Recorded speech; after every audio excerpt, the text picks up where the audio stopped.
This is a public service announcement. This is a public service announcement.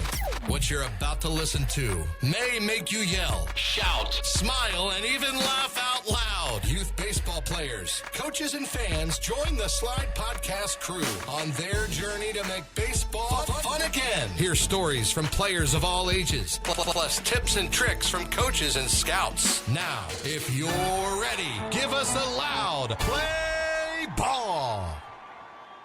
Play ball. Whoa, that was good.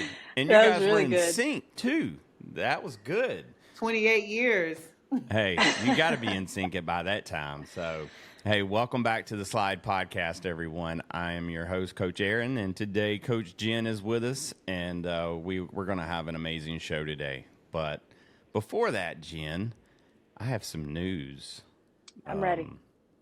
Well, you know what's happened this week, right? So I went from being an assistant football coach or flag football coach because I had no intention of being a head coach. Mm-hmm. And now I've been voluntold I'm the head coach now. So I signed up for that. I didn't know that. Congratulations. Yes, so now I'm the head coach. Yep. Guess what I did, though? The first move as head coach, jerseys hadn't been fired ordered the yet. assistant coach. Well, I was by myself, so yeah. I didn't do that, but I changed the team name Okay. to the What was Miami it? Dolphins. Oh my god. Oh, it was the Bengals. But it's how the did you- Dolphins now. You must have some pull because usually there's no change in stuff once you have it. Listen, before they wanted me to sign that enormous contract, I had some bet. fine print I needed them to abide by. And believe me, Yeah. they were totally okay with giving me what I wanted. I bet. They didn't give me any money, though. I had some money on there, and they didn't give me any of that. But Huh. then Maybe next I had time. a conversation, and I have been invited to join the board. Really? Yes. Welcome. Yes. I thought you would. I don't know. It's not official. It's not official. We just had some conversations. And guys, I always give Jen down the road because she's the softball commissioner. But yes, I did. But you know what? I complain about stuff every year because I don't agree with how things are ran. So might as well be a part of the change, right? That's perfect If you for the can't, show. So. if you can't beat them, join them. Yeah. Well, look, we're gonna be the Dolphins, and I know we're gonna get flagged for team celebrations. But listen, I this don't is think a they do kids' that. game, and no. Well, we about I don't to. think so. I'm gonna tell you, we're gonna designate the last 10 minutes of every practice on end zone celebrations. You should. I'm going to come to your games. Listen, we're the Dolphins. You saw what they did this past year. Yeah. Don't shake your head like that, Jim. Don't do it. I'm sorry. Don't do it. I'm sorry. It's okay. And there's a lot of Sorry. stuff going on in today's free agency, too, by the way. Like a lot of Oh, my moves gosh. happening for football. Oh, yeah. What did I see? Somebody just went to the Steelers. Oh, yeah. Russell Wilson. Russell Wilson went to the Steelers. Holy cow. Mm-hmm. That's different. Yep. He's getting old, though, isn't he? He's up there. Yeah. I mean, it'll be interesting to see how him and Coach Tomlin, like, how they mesh together and see if he can get an offensive coordinator that'll actually use the dude. But he's in the AFC, so I'm not cheering for him to succeed. So, I mean, and you know, for all the Buffalo fans out there right now, and I know this is a youth baseball podcast, but I know there's a lot of Buffalo Bills fans because I've talked to them. You've lost most of your whole team. So can't wait to play you guys. Yeah, that's my nanner boo-boo. Nanner. All right. Jen, anything new with you? Oh, man. I think I'm going to win a few games this year in softball. I coach my daughter's 6U team, and we're looking stronger than we did at this point last year. So I'm really excited about that. And Hey, at that this just age, means as you're a long good as you have, coach. that's what we'll say. I have a good player in the circle, and I have a good player at first. And that's really all you need at this point. And they can put the bat on the ball. So, yeah, we start in 2 weeks, I believe, with games, 2 or 3 weeks. Oh, wow. That's about Flag it. Flag don't start until after spring break for us. I think we which have is one good. game right We're before practicing. spring break, and then we take that break. Yep. So, Well, hey, look, we're pulling for you. So I know it's been a challenge for you. I know losing is you're a competitor. You know, And, but you go know ahead. why we lost, and I'll stick to this, is because I moved everybody around in positions. It's 6U softball. I put them anywhere, everywhere. I didn't really care about the lineup. I'm not doing that this year. This is Callie's. She's the one of the older ones on the team now. So we move up to 8U next year. I want her to have some successes and some wins, and so Well, I'm things gonna start stack getting the a little team. competitive at 8U though. Like They they do. got to I get know. ready. I know. So, well, hey, if you're listening, we have now announced youth banana ball tournaments, Jen. Like we've been talking about this. I've been having to keep my It's mouth huge. shut for over a year and a half now. And You keep yeah, saying that, guys, Aaron, but like you say, I have to keep my mouth shut. I really can't say this, but, and then you spill it every time. I don't. I just drop little hints. But now it's Okay. out there. Like the Banana banana's out of ball. the bag. The banana's out of the First bag. tournament. First First tournament's coming tournament. up. St. Yes, and for Louis. everyone that has questions, I do work for the Savannah Bananas. I am the youth banana ball director, so super pumped and excited. And it was funny. I was talking to Nexus Mounts, the lady that works at Nexus Mounts, and I was telling her about it a few weeks ago, and she was like, "You know what? You said that on like episode 5 or something that you were going to pitch the idea to the Bananas."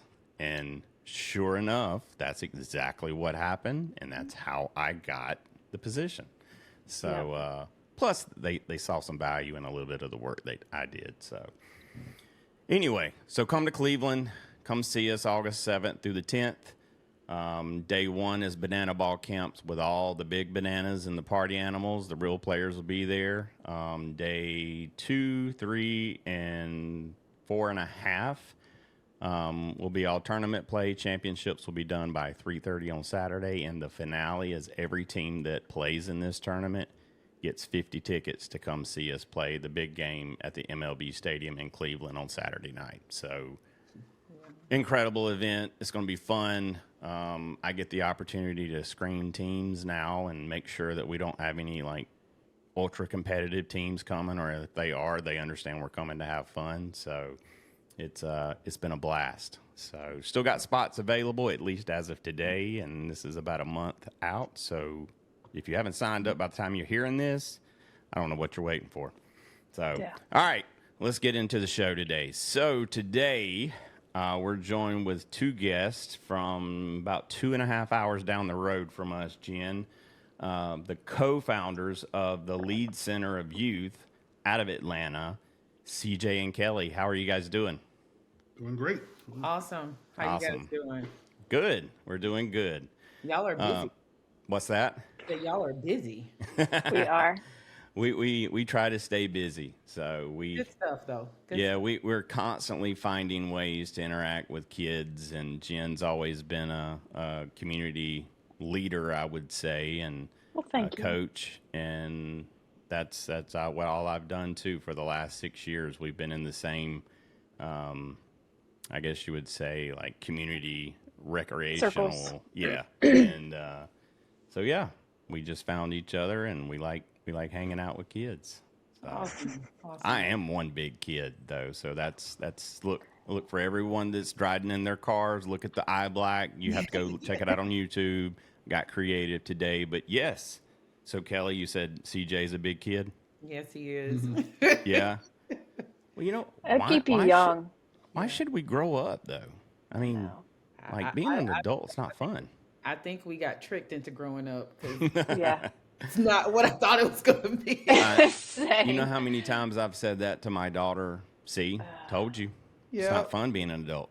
Yeah. All those conversations that mom and dad were having that you couldn't hear and you wanted to, bet you don't want to be in them conversations now, do you? At all.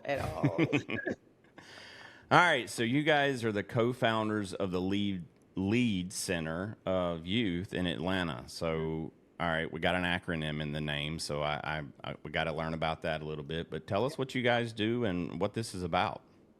So LEAD stands for Launch, Expose, Advise, and Direct. Okay. And we serve about 250 youth here in the city of Atlanta, focusing on Black youth who are underperforming in the grades of attendance, behavior, and grades, and Okay. using the methodology of sport-based youth development to help them overcome what we call the three curveballs that threaten their success, and that's crime, poverty, and racism.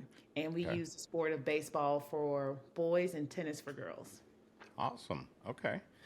Well, how did you guys get started? Like, where did this come from? Let's start at the beginning. Like, I mean, CJ, well, let's just tell everybody a little bit about yourself to start us off with. Yep. So I was born and raised here in Atlanta. Many people know about Atlanta. They think about it being the home of the civil rights movement. It's the birth city of Martin Luther King Jr., but a lot of other amazing people, men and women. And I was born in Northwest Atlanta. To mom and dad have always been in my life, and they're still married today. But there was a lot of trauma within the house because I was born into poverty. Saw them work to working class status. But it was just it was very tough, and I wasn't born into a family that had strong social connections within the community.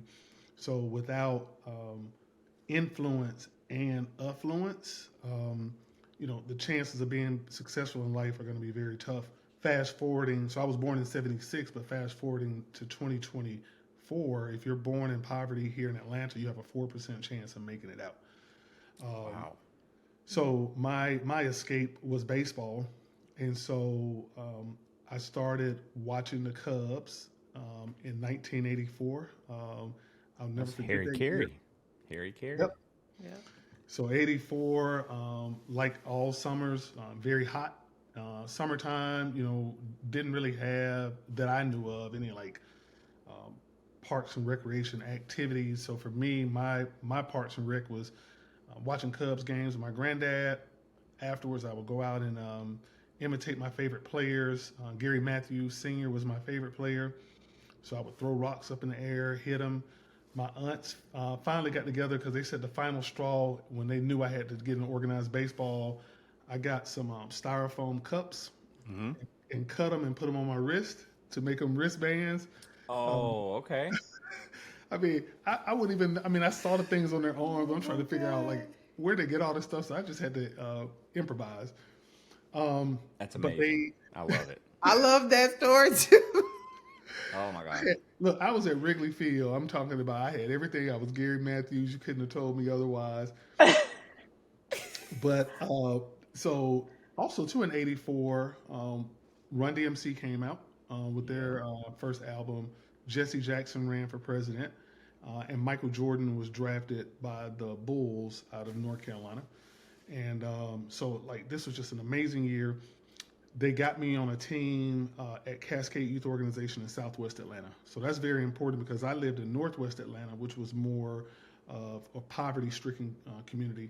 Sure. Southwest Atlanta was more middle-class African Americans. So that's where Maynard Jackson lived, who was the first black mayor in the South of a major city. Ambassador Andrew Young, Hank Aaron, all of these amazing people. So really more middle and upper class. So middle and upper class for African Americans. So my first baseball coach was Emmett Johnson Sr., who was the chairman of the Atlanta Public Schools Board of Education. And Atlanta is an amazing place, but the chairman of our school board is more powerful than the mayor because the school board owns more assets than the city of Atlanta. Oh, wow. So just even right there, I'm black, I'm poor, but my coach is Emmett Johnson Sr., who's the chairman of the Atlanta Public Schools Board of Education. And so I'm playing on this team, the Cascade Youth Organization Braves. And even when I tell Kelli this, she kind of was like, "Are you serious?" So I'm in school in the inner city of Atlanta, but I go to the baseball field and Coretta Scott King is there, the late wife of Dr. King, Maynard Jackson, Zenona Clayton, all of these civil rights leaders. They're not at every game. Yeah.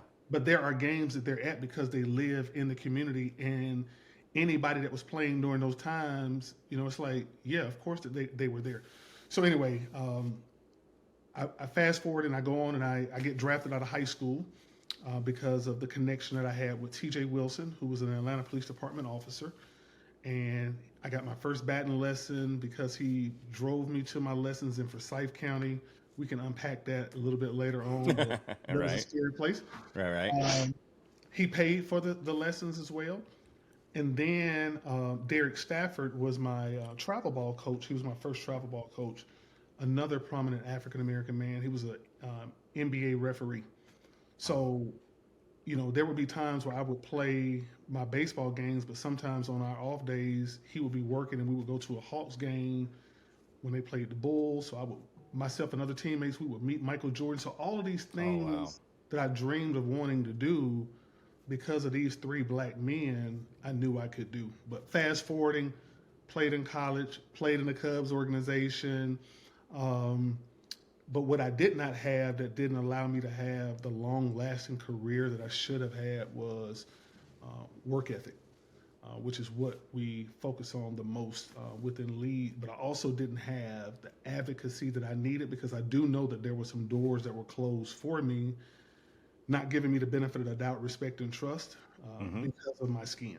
So, Okay. but I'll bring it to a close. In 2007, Stan Conway, a white man, I was coaching his middle school age white son, and Stan told me that there was a decline of blacks in baseball, and he couldn't understand why I wasn't doing anything about it.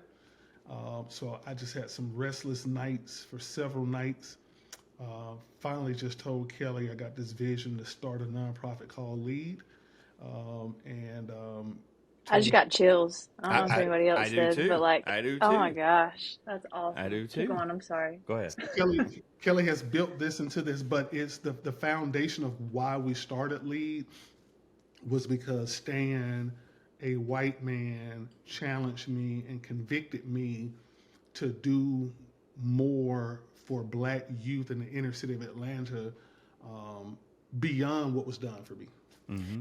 And an important piece about that challenge was we pushed back to say, okay, yeah, we're not doing anything, but it costs money to do Sure. something.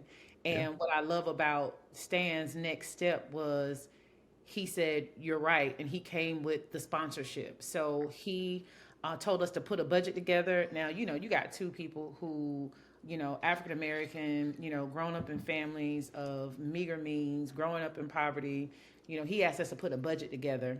And we're like, I don't know what something, I mean, I know how Right. to add up how many uniforms and all this kind of stuff. But when we finally put it together, it was like 40 grand. And I was like, this white man ain't finna give us no 40.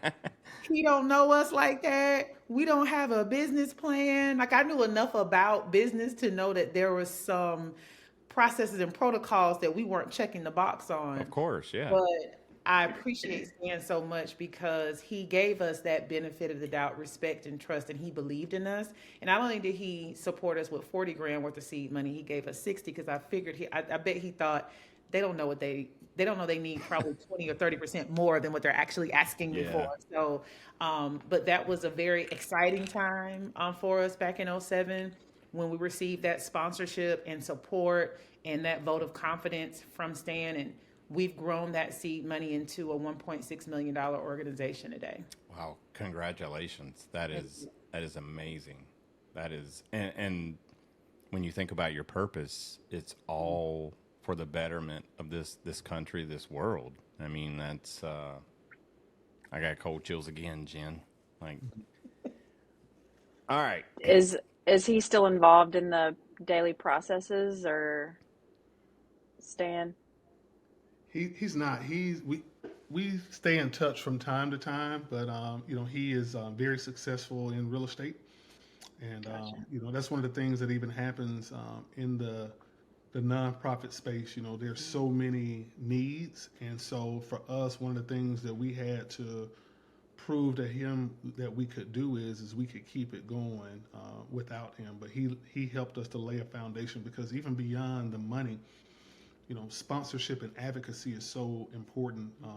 I believe that black youth, specifically in Atlanta, are over mentored and over coached and under sponsored and under advocated for. So, at the end of the day, hitting a baseball it's not that hard. I'm not saying it's something that you can do overnight, but what good is it for me to put in the work as a black youth to play the game if I'm not going to have people that are going to advocate for me. And that advocacy is so important because, there are people that are afraid of black boys. And from a women's perspective, black girls, even in tennis. And so these are just experiences that we've had. So as a coach, we got to make sure that they are protected. And so that's what Stan did for us is by the time Stan said, hey, listen, we're going to meet with such and such at this time, we knew we were going to be getting the benefit of the doubt, respect, and trust. You know what? That is so important. Benefit of the doubt. Like, as simple as that is, and if you're listening to this right now and you're not sure what benefit of the doubt is, you know what? You're innocent. You're innocent to begin with. Like, give them the benefit that they had the right intentions. Give them the benefit that they were doing what was best for you. I mean, there's so many times where, we just don't give, kids in general the benefit of the doubt. Yeah. Like, kids are the most purest things until adults mess the kids up, right? And that's just my heart and belief, and so I love it. All right, well, I'm gonna break this tension really quick. No, it's just very heavy. Like, yeah. I love it. It's all right, great. CJ, you grew up in Atlanta. Kelly, where'd you grow up? So I was born in Atlanta. I was here till about 5 years old. So there's this thing here in Atlanta called being a Grady baby. Oh, I thought you were about to go where I was going, but go ahead. I've been a Grady baby. So that's being born at Grady Hospital. And literally during the time that we were born, being born at Grady means that you were basically black and poor.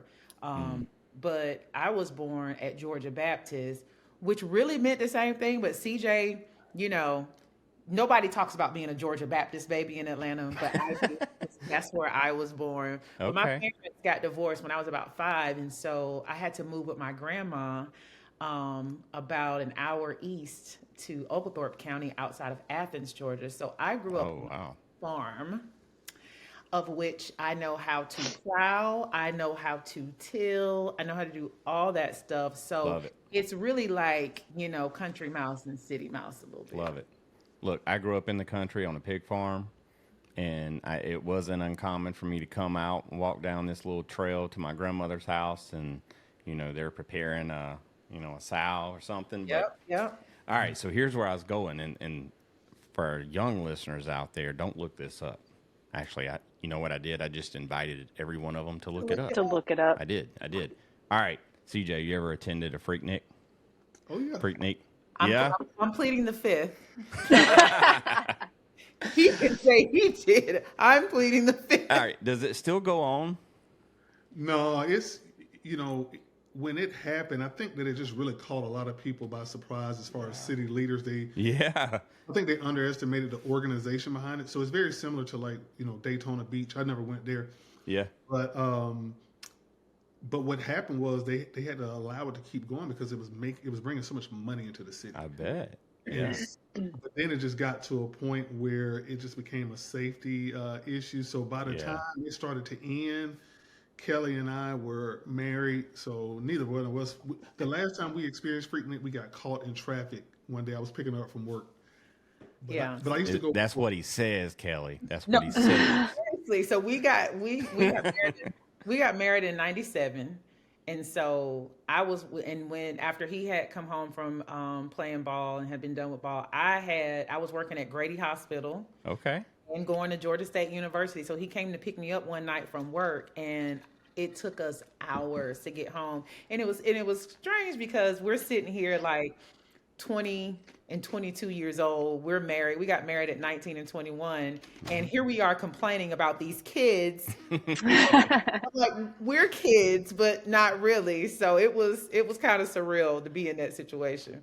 That's fine. So I grew up on the 90s was all hip hop for me. And so the Freaknik lured Too Short to the East Coast.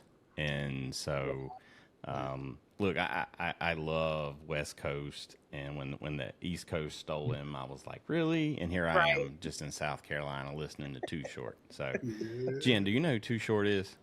I don't know that name. I Oh know God. a lot of the 90s rappers, but I mean, I'm assuming he's one of the, like, I don't know. Just tell me who he You were is. about to say I don't, something. no, No, I was just he's going to not say, Two I'm about Live to feel Crew, stupid. but I mean, look, see, look, I'll prove my loyalty to that '90s hip hop. But Too I Short, was, you should what, look him up. Don't play him in front of okay, the I will. kids, though. No, Like, no. don't play Okay. him in front of the kids. He does a lot of rhyming, but not on an elementary level or anything like that. So Jen, Okay. just cut your teeth on blow the whistle. Okay. Okay. Start off Hey, this. one of the Bananas have "Blow the Whistle" is his walk-up song. Blow the No whistle. way. I love Just a it. small piece of it, though. Just a small piece. Exactly. All right. But no, so like listening to a lot of that music growing up, like I was listening to, a lot of this underground, like Too Short. Then you had his producer Ant Banks, and then all of the other '90s. Like I was suburbia. I'd say, I mean, again, I grew up on a farm, but I was definitely middle class growing up. So I heard about all of these stories being told, and that's what I loved so much about that music. Like you guys were living it, of course. So, all right, so you guys start lead. How are you getting in touch with these kids? So how are you finding out which kids need that extra attention? Like, is it through the school board? Yeah, so we have a partnership with Atlanta Public Schools Okay. here in the city of Atlanta. And when we talk about Atlanta, there is Metro Atlanta, which is multiple counties that make up the metro, but we are specifically in the city of Atlanta. And our motto is we scout the counted out. Again, that's Black boys on the baseball side who are underperforming in the areas of grades, attendance, and behavior, because we want to be that positive approach to discipline for our school administrators and our teachers. There is a real thing as the school to prison pipeline, and it is a very subjective thing. And sometimes children are put in that pipeline really to no fault of their own, but because of stereotypes. And so for us, we want to come in and say, before you send this child to alternative school, let them be a part of our programming. Let's give them something positive that they don't want to lose, that will change their behavior for the better. So we go in and we scout those kids out and give them an opportunity to be a part of this brotherhood that we've created through LEAD, through our rookie league in third grade through fifth grade, our junior ambassador program in middle school, and our ambassador program in high school. Awesome. So if I join lead, what does that mean for me? What am I getting for that for me joining? So again, I mean, and I can unpack it, but you're going to get the benefit of the doubt. You're going to get respect. And you're going to get trust. Even so much so that people are associating the color of red, which is a very strong Coca-Cola red, and associating that with our ambassadors. Oftentimes, we got people that will be out and about, whether they're in the mall or even a restaurant. We've even had people that'll be on our local transit and take pictures with the ambassadors, so they become celebrities. Yeah. And Kelly and I mean, we are not apologetic when it comes down to receiving awards and recognition, not for ourselves, I mean, because we've been able to accomplish a lot, but it gives a sense of protection to our boys. Again, when you start thinking about a demographic of individuals that are counted out, the last thing that they need from a coach or a mentor is somebody who is humble to a fault. So it gives them a lot of protection. I was just at one of our partner elementary schools today, Scott Elementary, and they had a pep rally for the basketball, baseball, and tennis team, of which the baseball and tennis team is a part of our organization. And so one of the boys, he came through and he remembered me because last year I was there at the physical education class. And he said, aren't you the baseball coach? And I was like, I am. He said, I want to play baseball. He said, but I don't know how to hit. I'm not good. I said, well, I know how to teach. I'm really good at it. And I had my ambassador ring. I don't have it on right now, but I held it up to him and he just looked at it. He saw all the diamonds. And then right there, he said, I want to play. So, that's what we're able to do, is to make sure that all the activities are well resourced, a trauma-informed approach, and they're constantly always around experts. Wow. So what are some of the ways that our school system is failing these kids? Like, what's some of the red flags that you see that the teachers are able to maybe hone in on and then get you guys involved with? So the first thing I would say is, low expectations. I think that has a lot to do with it. Also, the taking away of movement. We were just having this conversation earlier today about how important just movement is for cognitive ignition. Like, you learn better when you're active versus sitting in a seat for 8 to 10 hours all day. Yeah. And so, we 100%. have situations here in Atlanta, I think, and across the country, where physical education is really under attack in schools, where kids aren't even getting required physical education time, during school. So for me, I feel like from a system standpoint, just taking away that movement, which is when we come in, we are offering, especially here in Atlanta, by offering baseball at the elementary school and at the middle school level. When we came as a partner with Atlanta Public School, there was no middle school baseball. So there was really no feeder program for our high school teams, which is why our high school teams weren't really good. Right. There wasn't a strong Parks and Rec presence at that middle school level. So we filled a void there by providing that, and now going deeper into elementary school with our rookie league, providing that opportunity for, you talked about 6U for your daughter, right? Playing softball, Jen. So, and you're like, they can put the bat on the ball. They can, we have youth, like CJ always says, if Lee tried to exist when he was playing at CYO and when he was playing baseball, we would get laughed off the block, because all of those processes and pieces of development were already in play when he was, a kid. And for various things that have happened, in the Black community, economically, socially, those systems of development and recreational league play and development have been gutted from our communities. And we're coming back trying to revive what was working. Yeah. Wow. So you said something that caught my attention. Gym class, like that. Look, if you wanted me to enjoy school, like, give me a longer gym class. This is what It's going away. It's like, feels like nationwide. It's going away. Like, if you don't want to participate, then you can sit on the bleachers. As long as you dress out, you can sit on the bleachers and get a good grade. You don't have to learn how to jump rope and hopscotch and do all the things that we had to do in elementary school. That's because educators are letting these kids just not participate. Look, I don't when know. you're in school, I don't know what it is. you're here to listen to a teacher. If you're listening to this right now and you're opting out and you're choosing not to participate, we're not the right show for you. Go ahead. I'm sorry, Kelly. I was gonna say, I also think that, our educators are just being, overtaxed on all of this testing. Oh my gosh. That's true. They're putting That's all true. these mandates on And educators assessments and testing. test scores. And, when your job is on the line, you know what I'm saying, for some test scores, and if I can finagle the system a little bit and take you out of PE, that's an extra 45 minutes or an hour of class time, so we can drill you some more. It's just so unfortunate. Like, don't even get me started on how the whole public education system needs to be. All right, that sounds like China.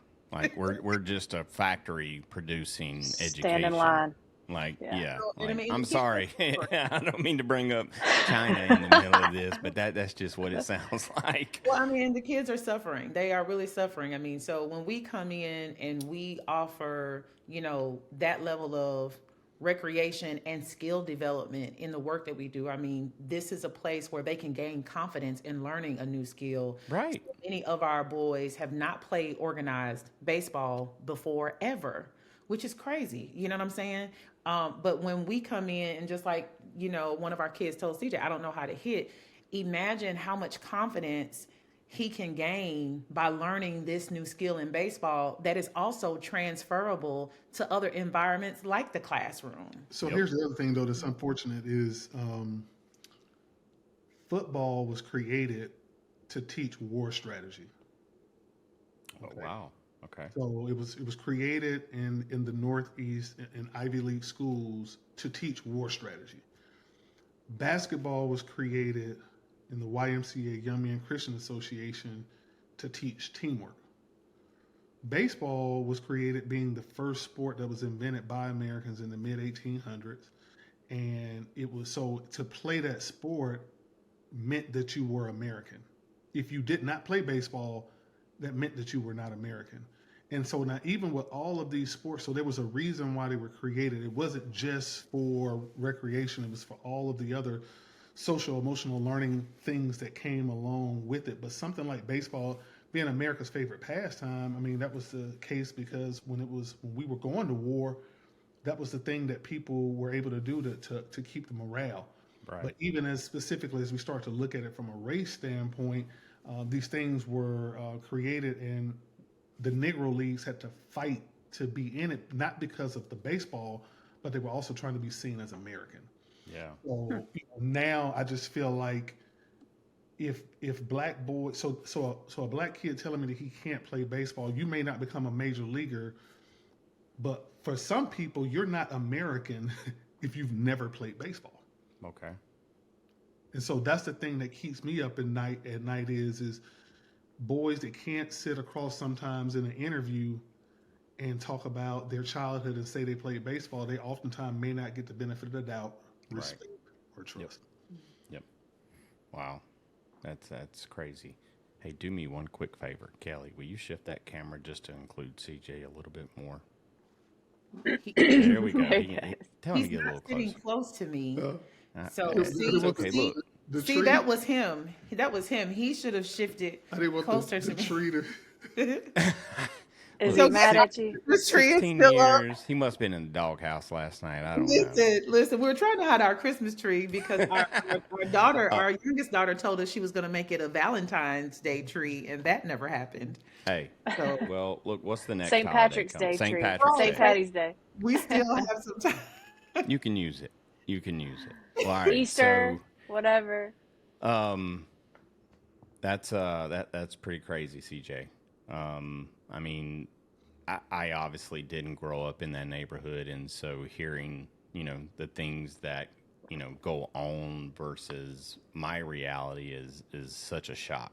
And Let me just say, yeah, but go ahead. here, let me just say that as growing up in my reality, with all due respect, I never wanted your reality because my reality was what I thought was the best. I mean, being black in Atlanta, we had baseball. We were like, I'm right here with civil rights leaders. The people, the access that was there was amazing. We had Atlanta Public Schools was very, very strong. I didn't want your reality, specifically you being a white man, until travel ball came into place. No, I can understand. During the rec I days, already know. yeah, during the rec days, it was like, man, I'm good. But when it came down to now having to get into the business of baseball, there were times where it was just like, I wish I were white, but because I will never be white, I gotta have a white coach. And so my decisions were then made from that. Wow. So I was born in 77, but I don't remember travel ball when I was young. Like, I don't know if I just didn't have visibility to it or like I played through high school, but I didn't like maybe it just didn't exist here where I was growing up. But yeah, I can totally see it, man. That travel ball is, generally speaking today is every pissed off, dad starts a team and then he has now this wonderful power of picking all of his favorite kids to be a part of it. And, I totally get it. Totally get it. And not to mention sucking up every ounce of your family's discretionary income, if there is such a thing. Oh, yeah, right. Yeah, listen, I have a daughter that's been through competitive cheer. Oh, you know. Oh, I have felt it ma'am, please pray for me. Pray for me. I'm still paying for it, and she's about to graduate. So Lord have I hear mercy. you. I hear you. But yeah, totally get it, and I think it's incredible, like kids, because there's so much to learn about in the game of baseball. I mean, I think, from a sports and what I follow personally, I love football. Football is my number one favorite to watch on TV. But from a learning perspective, like baseball is just it. Like it's, Yeah. I mean, it's real world to fail more times than you succeed. All right. It's real world. Like, Yeah, and CJ, I think you touched on that just a minute ago, how baseball really flows into life decisions.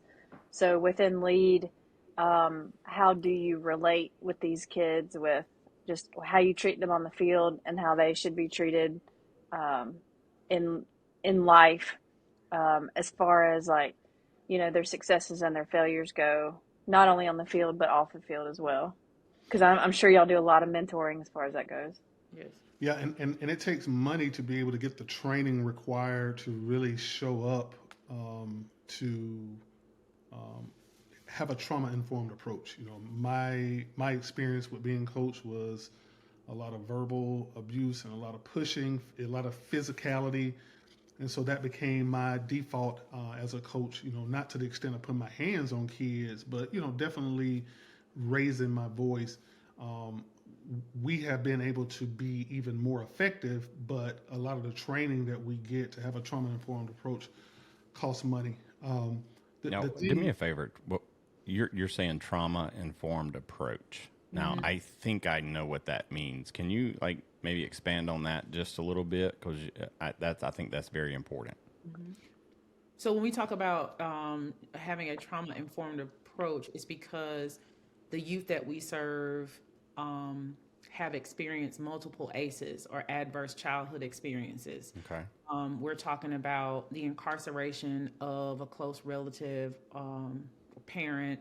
We're talking about having somebody die, whether by natural causes or violently, or being in the foster care system, or just all of the things that crime, poverty, and racism bring into your life as a child.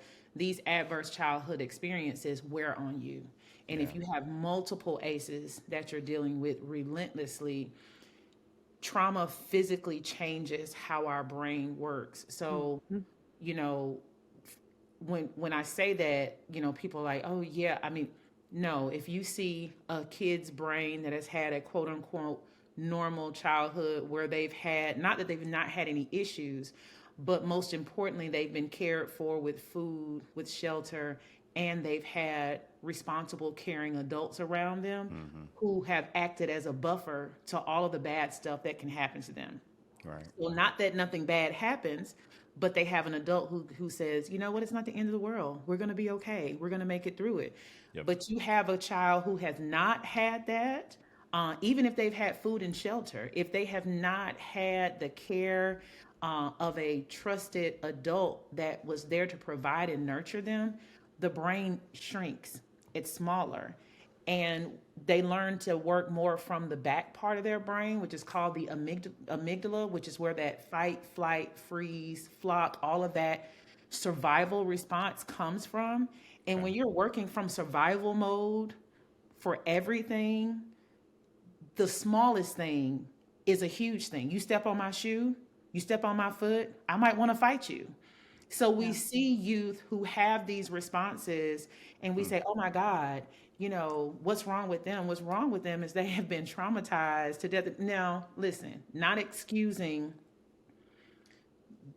bad behavior, but we have to understand where things come from. So having a trauma-informed approach to coaching youth who we know are going through these things means that we as coaches have to be careful that while we're trying to mentor them and challenge them, that we don't re-traumatize them.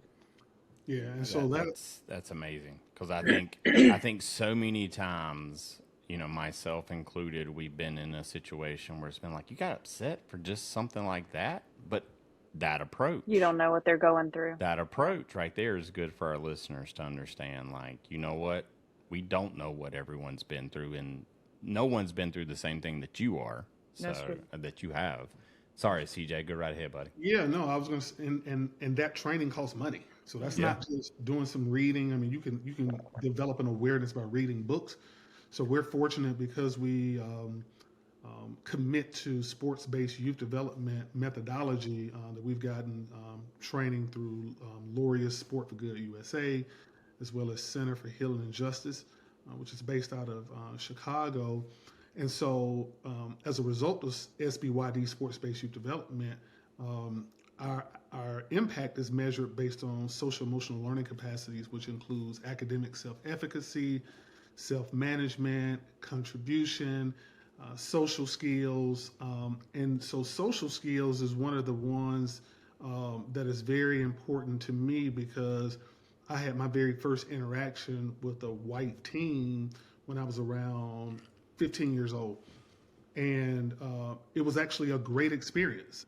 Now, based on what I saw on television and heard from people, not necessarily in my household, but from people, I thought that I could never have a relationship with a white person and it would be adversarial, and it wasn't. And it was so, even with us, we're starting out with all black boys, but we have some amazing programming where we put them into relationship with white players. And so let me see, probably, so at a high level, we do something called the barnstorming tour, where we go with our black boys in our program and we go to suburban and rural parts of Georgia, and we get connected with predominantly white teams in those communities, and then we educate families about the Negro Leagues and barnstorming. Barnstorming was the way that Negro Leagues players had to play because of segregation laws.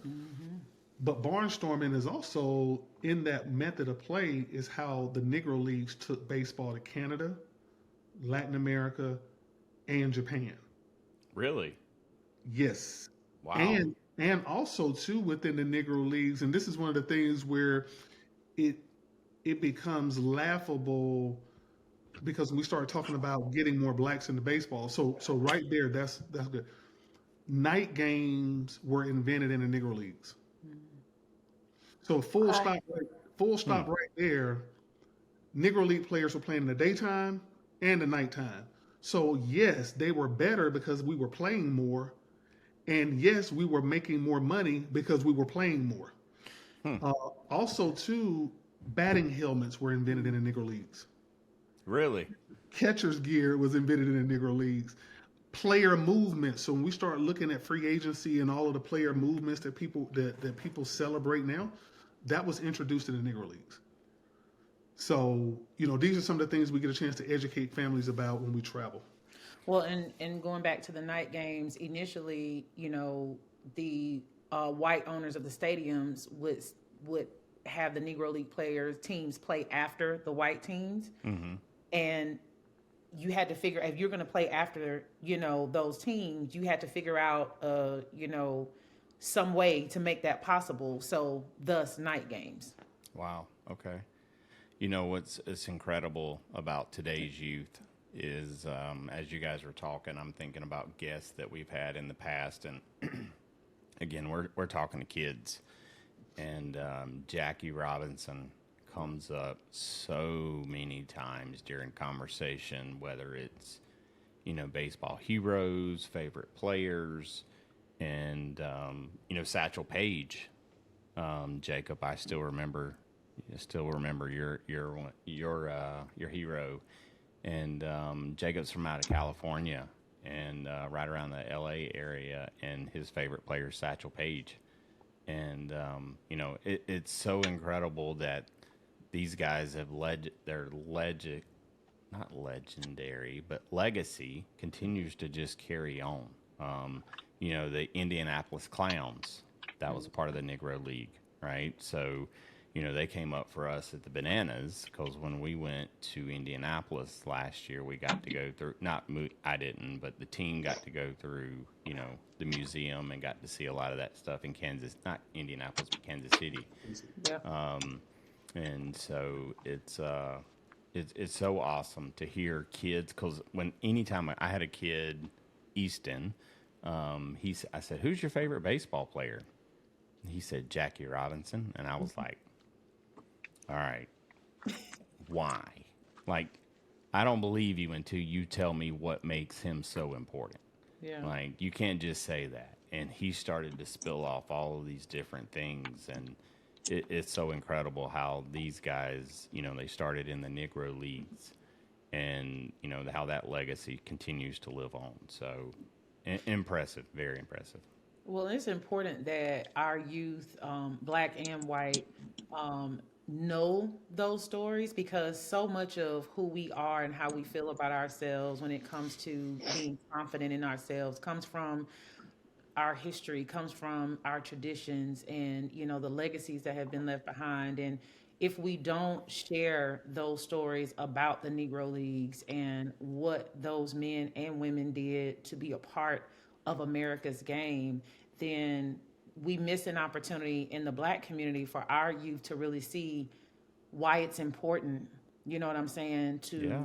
To go to navigate towards the game of baseball, but we also miss an opportunity, to show people who have the resources why we need to put more money into the Yeah. game of baseball, because it is so very expensive. But even as we talk about going across racial lines, making sure that white baseball players understand, like, there is a shared love for this game for all of us, and there is a space for all of us in this game. And even though the Negro Leagues had to start their own separate league in order to just play the game of baseball, it was one of the most uniting leagues because so many white spectators came to watch those Negro League games. So it's just a beautiful story. Yeah. Yeah. And it's unfortunate that we're still having this type of conversation today. I mean, I think it's ridiculous. But, Yeah. if you're a travel ball coach out there, and look, I think we're all being naive if we said it didn't exist still. But, like, look, take the best players. Like, don't even bring it to, a skin color. Take the best players. Don't take just who you're closest friends with. So, Yeah. anyway, I'm go sorry. ahead. I was going to say there's a story here in Valdosta, where a young man was being removed from the team because he had locks, and was told by his coach that he had to cut his hair because it was touching his shoulder and it was too long. Now, I don't know how much y'all know about black natural hair and locks. It takes a long time to grow locks, right? It's an investment. But the kid was willing to cut them so they didn't touch his shoulders because he wanted to play baseball so bad. Well, then that wasn't good enough for the coach. The coach said, "Well, you just got to cut it all together." And he was like, "There are other white players on the team who have mullet type haircuts where their hair is touching their shoulders, and you're not saying anything to him." And luckily, so unfortunately this kid had to go through that, but luckily for him, he recorded the conversation so that he could share how he was being discriminated against. And it's like you just said, it's unfortunate that we are having to go through this in 2024, but if we don't talk about it, and if we don't deal with it once and for all, we're going to be going through this in 2064. But that's my point again, is so these black players that are on travel ball teams, if you're a travel ball player and you're black, or if you're a white coach, whatever, at some point there's not any more coaching that you can do. The kid is good enough. We can always learn. Now what you need to be doing as a coach is talking to coaches and giving scenarios around what ifs. Right. Okay? I got a player right now, he has no desire to cut his hair. Here's why he has his hair, of which a coach needs to understand that even also too. And advocate for that player and do all of those different things. I mean, even for us to even come onto your show, there's a style and a way that you have things. So we had to go through that process. So it's not just putting a black kid on your team just because he's fast and he's got a good arm.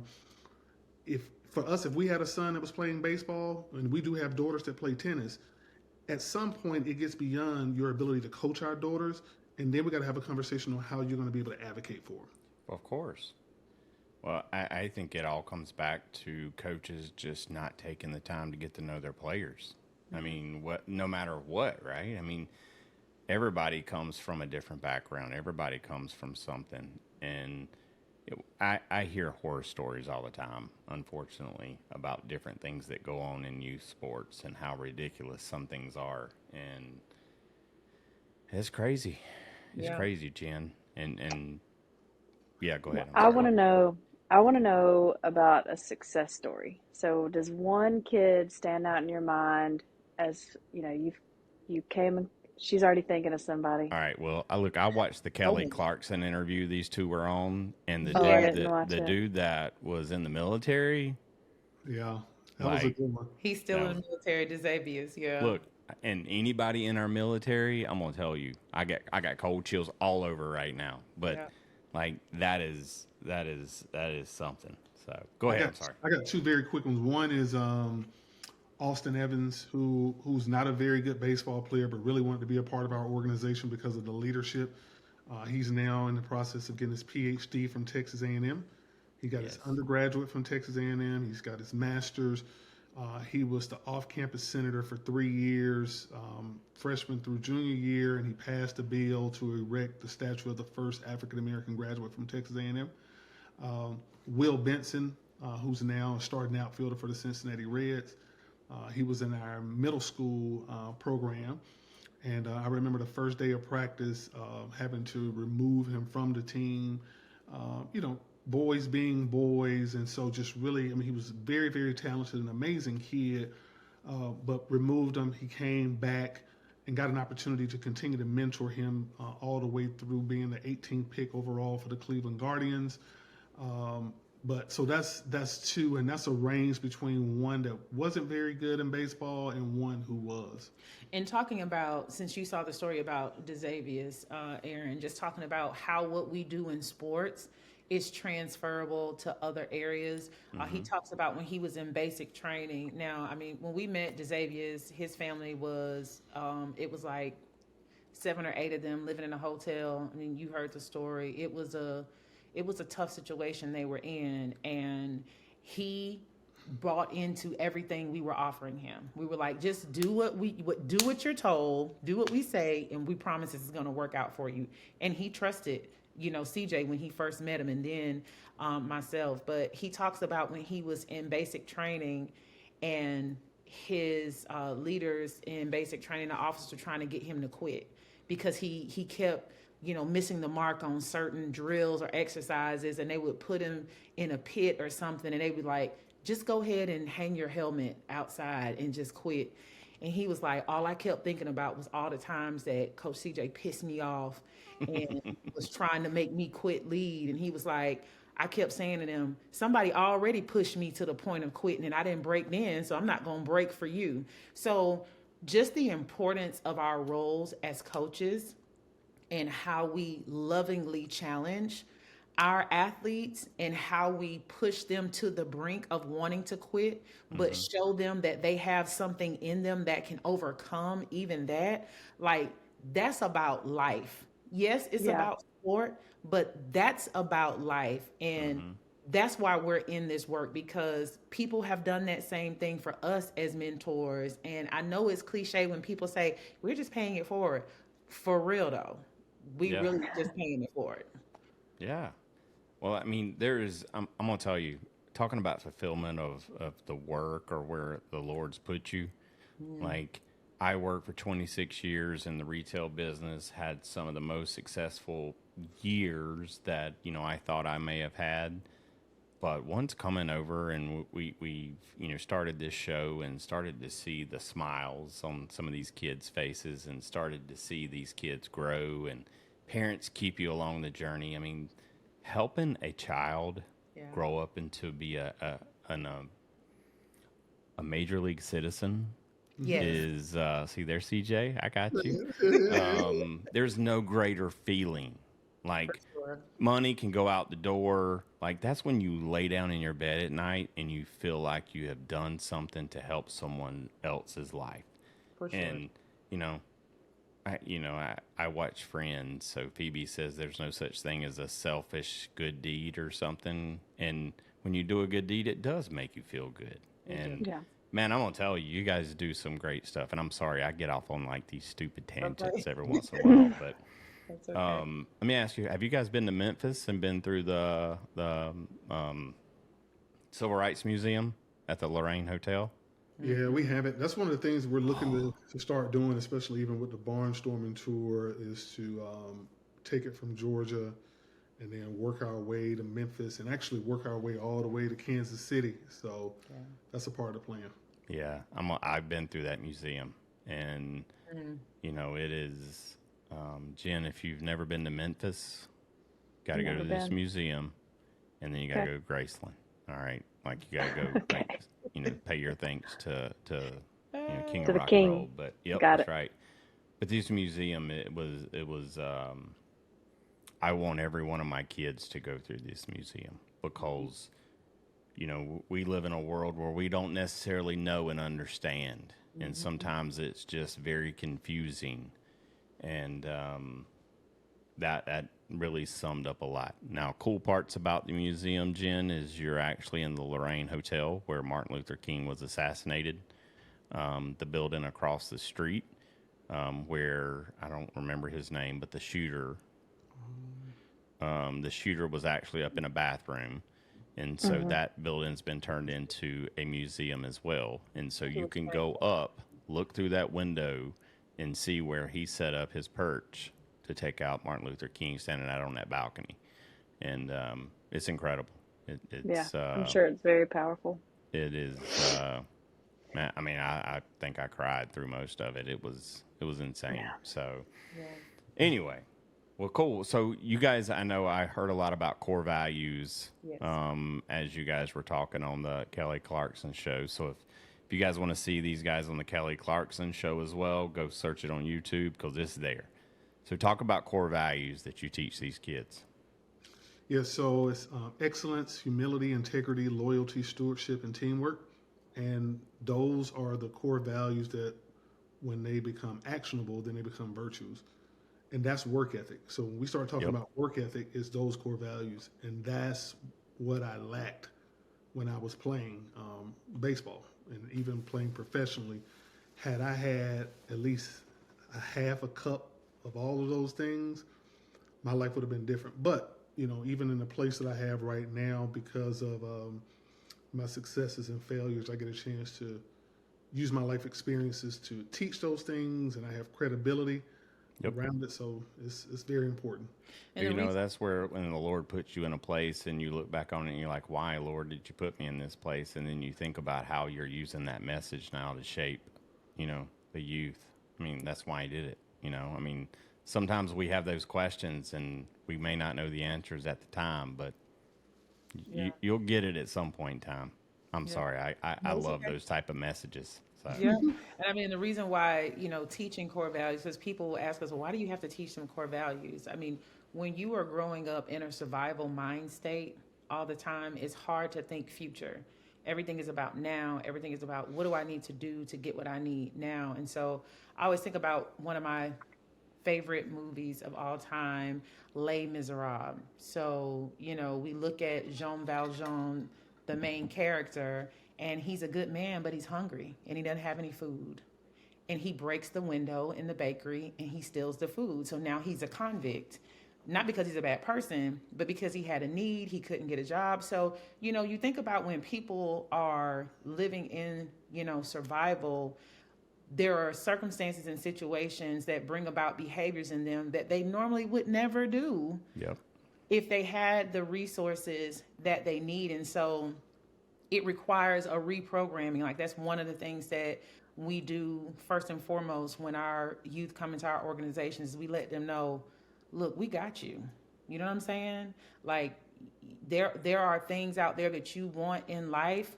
We're going to help you put a game plan together. We're going to partner with your family to put this game plan together to help you get there. If you think about it, that's what gangs do. Gangs say, I'm going to take you in. You're going to be one of us. I'm going to protect you. I'm going to provide for you. And so we're doing that same thing, but without the criminal aspect to it. But just making sure that they know we got you. We're going to partner with your family. We're going to partner with your school community. And all of us together are going to put a safety net around you that is not 100% foolproof, but you got to want to not succeed, to not do good. Yeah. In this envelopment of love that we're going to put around you. Wow. CJ, what's your favorite movie? She just brought up her favorite, so now I got to know yours. And I don't mean to dismiss what you just said, because No, it's all good. 100% agree. Because I'm going to tell you my favorite movie, and I've said this numerous times on the show, I think. Man, favorite. I mean, I think probably Black Panther, the first one. Okay. That's a great movie. Yeah. Remember the Titans is mine. Attitude reflects leadership, Captain. Oh, 100%. Favorite Perfection. Perfection is what I stand for. That's right. I'm going to tell you. Denzel Washington, I got cold chills just right now. Yeah. Denzel Washington is the man. Yes, he is. Jen, Well, what's your favorite movie? Go ahead, Kelly. I was going to say one part of that movie that I always, get onto our girls about. So our girls play tennis. Mm-hmm. And, tennis, it's like 10 degrees hotter on the court, Right. summertime. Yeah, the clay. That's right. Yeah, and they'll say, they were like, I just want a water break. I'm like, water? Water? That's like my favorite part to tease them with. So. Oh, that's so great. Jen, favorite movie? There you go. Yep. Okay. That works. Good stuff. Hey, that all fits.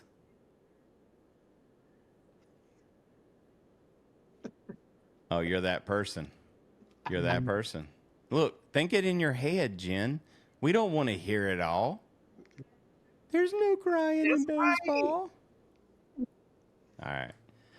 I'm going to tell you, look, I love it. I love what you guys do. And I think it's honestly, like, who are your sponsors? Because I've seen the list, and I think it would be actually really good for our listeners to hear. Who are your sponsors? Absolutely. So the Atlanta Braves have been with us for a very long time. So shout out to the Atlanta Braves and the Atlanta Braves Foundation, Georgia's Own Credit Union, Google is a sponsor of ours. Adidas, and then our home church, Elizabeth Baptist Church, is a very strong supporter.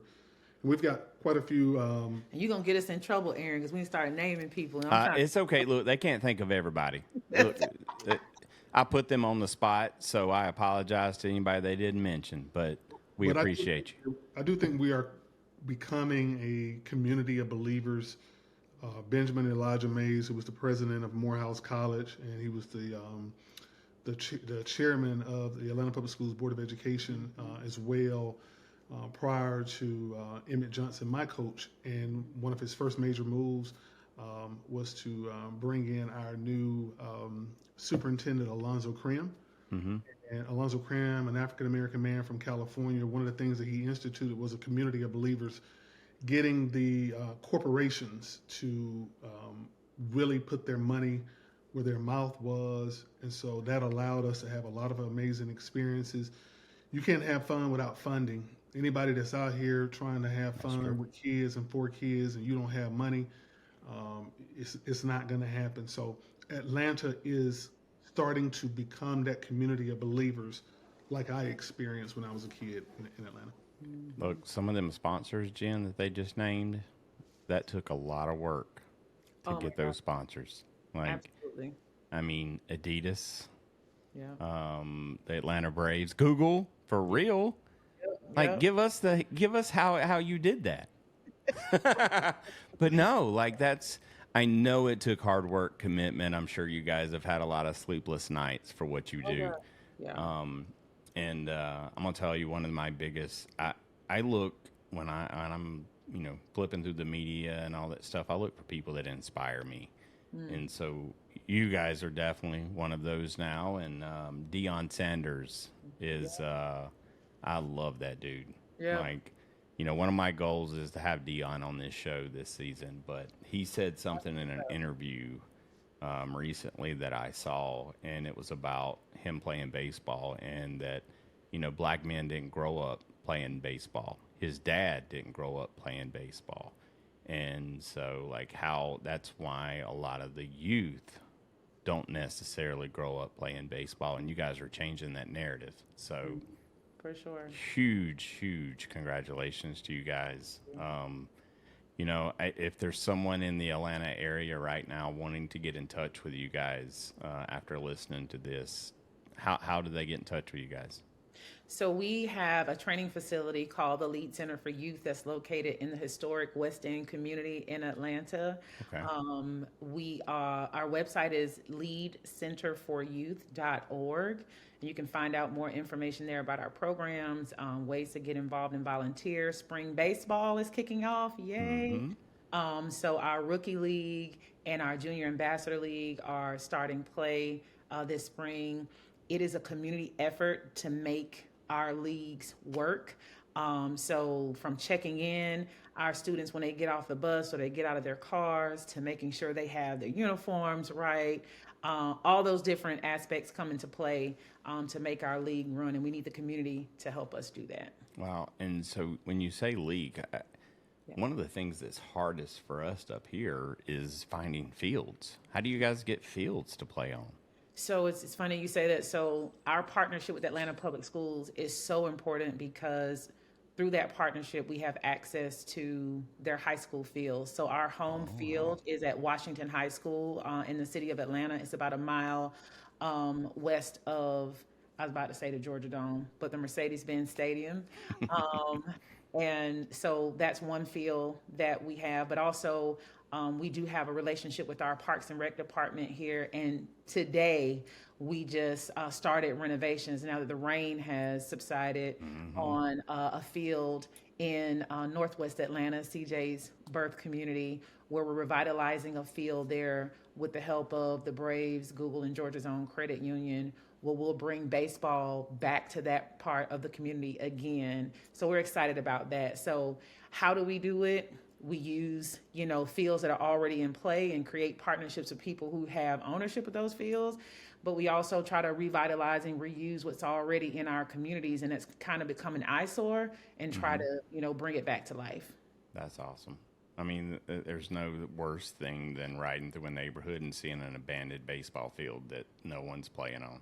Exactly. Because, I mean, baseball for anyone, that provides structure. You learn respect because you got to learn how to respect your coach. Because CJ, I'm sure a coach is not always going to tell you what you want to hear. Like, you're going to learn respect from here's what I need you to do, right? And I think that is so important for any kid these days. Yeah. Because like everything is set up to just comply with whatever the kids want. And that's not real world. At least not the world that I want to live in. So I think it is incredible what you've been able to do, the two of you and CJ, using your past experiences to continue to help, whether we say it's paying it forward or just honestly doing what the Lord put you here to do. And I think it's incredible. Jen, final thoughts?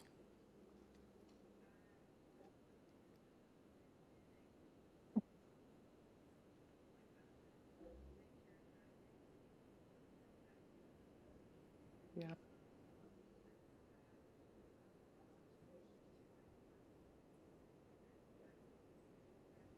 Mm-hmm.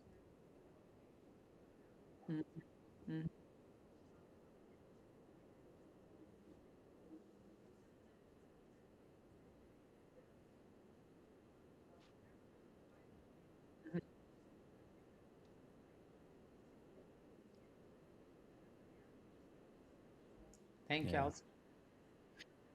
I was just going to say, personally, we want to invite you guys to a summer event we have called the Safe at Home Game. Okay. This is where we get our alumni together to play a baseball game against law enforcement officials locally here. So we have Atlanta Police Department, APS Police Department, Georgia Tech Police Department.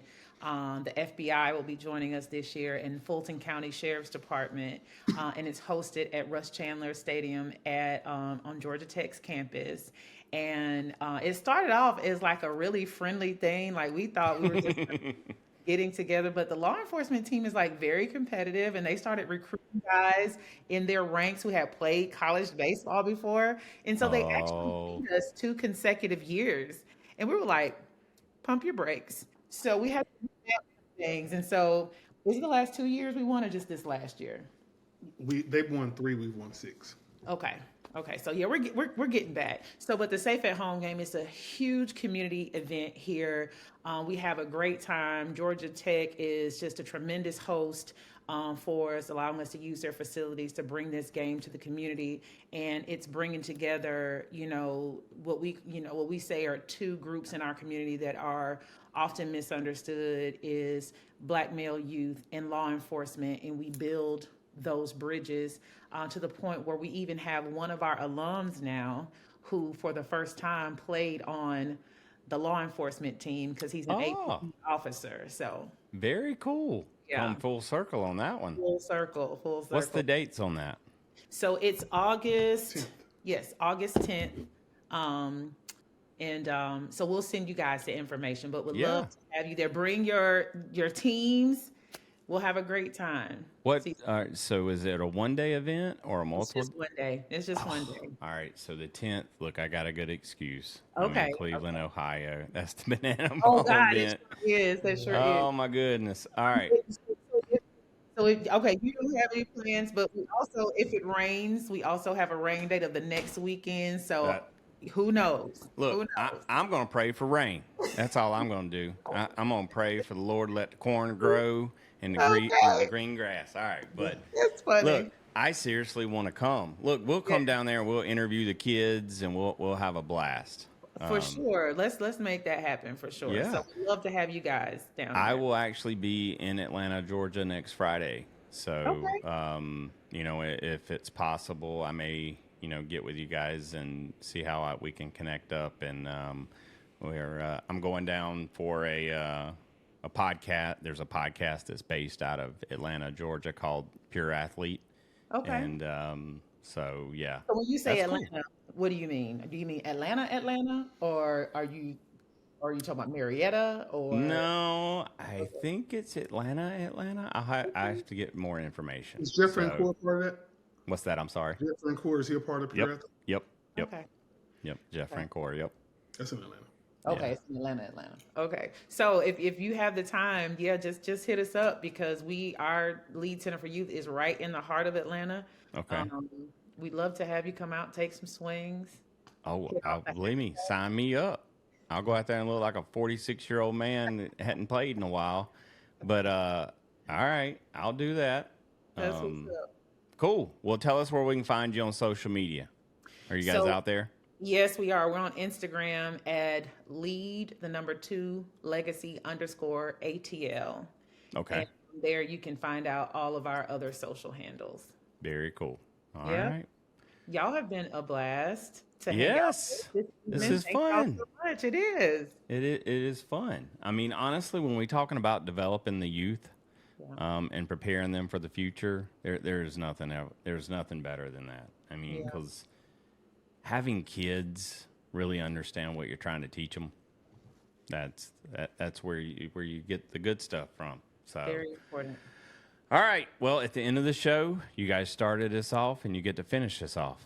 Okay. So it's just how it works out on the show. So we give you guys spotlight. So all right. So I'm going to thank everyone for listening. Tell them where they can find us, and then I'm going to say until next time, and you guys get to say, "We will catch you on the slide." Okay. Yes. Oh my gosh. Look, I am so involved in this interview that I was about to forget the one question that we have asked 99.9 guests that we ever had. Actually, no, 100%, Jen, because we did talk about that on that first episode. All right, CJ, you're walking up to bat today. What's your walkout song? Southern Playalistic by Outkast. Southern Play. That's it. Okay. I got into Outkast a little bit, but look, I was always West Coast. So like Andre 3000, his voice, and his voice just look, I'm not a big Jay-Z fan either. And like some of the stuff. Yeah, I hear you. Look, I was Goody Mob though. Goody Mob's out of Oh, Georgia. yeah, for sure. Yeah, soul food. I know all about that. Yeah. Okay. Yeah. You I legit. got to get my props where I got them, Jen. Don't shake your head.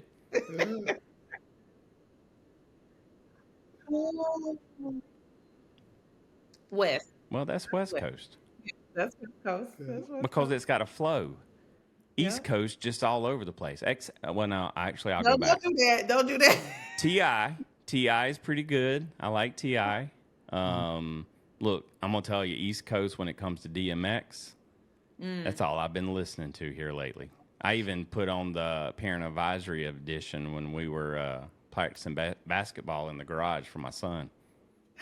Oh my God. Listen, I love it. All right, Kelly, we've set you up. Yeah, we've set you up here. I'm sitting here thinking, I'm trying to figure out what I'm gonna hold it down for the ladies, and I'm gonna say I'm every woman.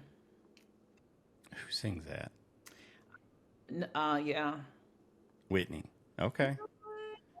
Yes. All right. That's right. I had to sing it in my head first Yeah, before I could get it, yeah. like who sings it. So, Yeah. all right. Well, there we go. Walkout songs are done. I like them though. I think that's two new songs that we have introduced to the show now. So, all right. Well, thank you guys so much for listening. Hopefully you check these guys out on social media. An incredible journey these two are on, and it's not a selfish thing whatsoever. It's about helping the youth, and so definitely check out Lead. I'm sorry, Kelly. Lead.org. leadcenterforyouth.org. Okay, there we go. I got that right. All right, well, very cool. So thank you very much. Follow us on all the social medias. I think we're starting to get the hang of TikTok a little bit. Jen, we're up over like 10,000 likes now, which is a big deal. I don't know. I made it a big deal in our house. So I was like, yes, we did it. But, anyway, but thank you guys so much for joining us. If you got a superstar player you'd like to hear on our show, feel free to reach out to us. We'd love to have them. So, but until next time, guys, we will. They don't. They don't. That was like 10 minutes ago. That was like 10 minutes ago. Get the clear thing. What is it? Bring it in for the slide. We will catch you on the slide. We will catch you on the slide. Okay, we All ready. right. Let's go. Look, everyone's gonna get to hear this, so it's hilarious. Until next time, guys. We will catch you on the slide. That's it. That's it.